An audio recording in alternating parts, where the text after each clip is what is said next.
Bars are what actually create the foundation of the box spring, which allows you to put the mattress on top. Also, this cloth that you see, it actually has a zipper, so the box spring is going to go inside to enclose it. So now I'm going to install the metal frames.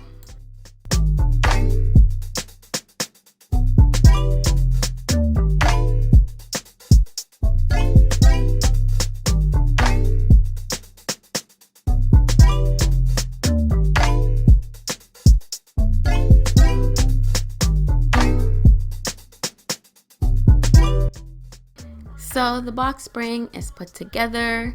Now I'm going to put it into this zippered casing, and that will complete the assembly. So easy. This was pretty easy. It took me maybe 15 minutes to put this together.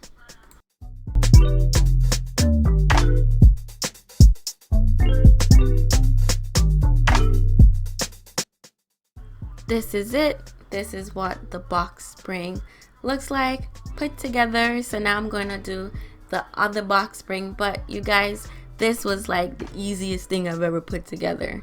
It was easy peasy. The instructions are straight up. There's no way you could mess this up, and I highly recommend this box spring.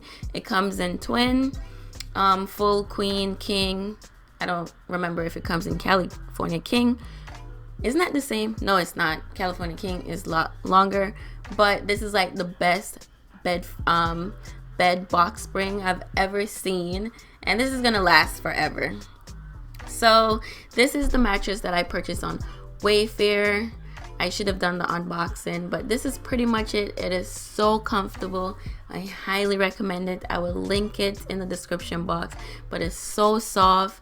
It's soft yet firm. It's comfortable. It's like you're sleeping on a cloud.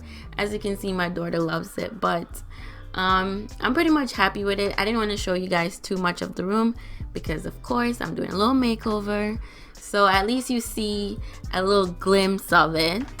So I'm pretty much happy with it. The only thing, I should have ordered maybe a low profile box spring because it does stick out at the end a little bit.